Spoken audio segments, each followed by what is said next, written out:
భక్తి ద్వారా భగవంతుణ్ణి అర్చించేందుకు 9 మార్గాలు ఉంటాయి. వాటిని నవవిధ భక్తి మార్గాలు అంటారు.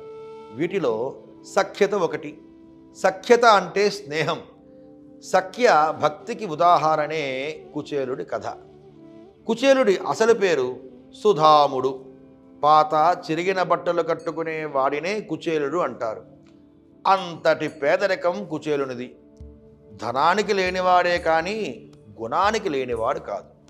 కుచేలుడు శ్రీకృష్ణుడి చిన్ననాటి స్నేహితుడు. సాందీప మహాముని వద్దే ఇద్దరూ విద్యాబుద్ధులు నేర్చుకున్నారు. కృష్ణుడు ద్వారకకు వెళ్ళిపోయాక ఇద్దరూ విడిపోయారు. కానీ ఒకరి మీద ఒకరికి ప్రేమ ఆప్యాయతలు తగ్గనే లేదు.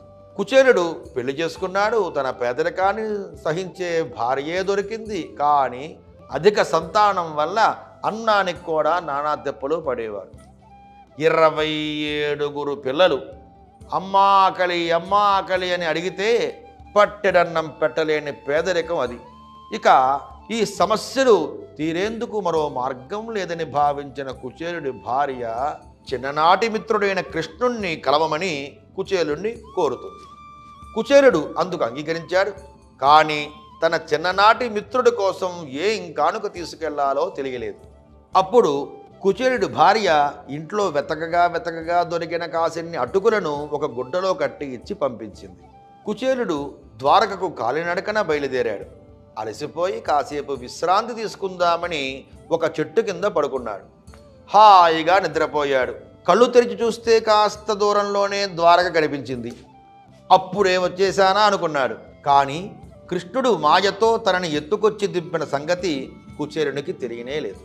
చిన్ననాటి మిత్రుడు తనను గుర్తుపడతాడో లేదోనని కుచేలుడు అనుమానించసాగాడు. కానీ అందుకు విరుద్ధంగా కృష్ణుడు తన అంతఃపురంలోకే కాదు, ఏకంగా ఆంతరింగిక మందిరంలోనికి తన శయ్య మీద కూర్చోబెట్టి కుచేలుడిని కుశలమడిగాడు. తను తెచ్చిన కానుకను ఇవ్వడానికి కుచేలుడు సిగ్గుపడసాగాడు.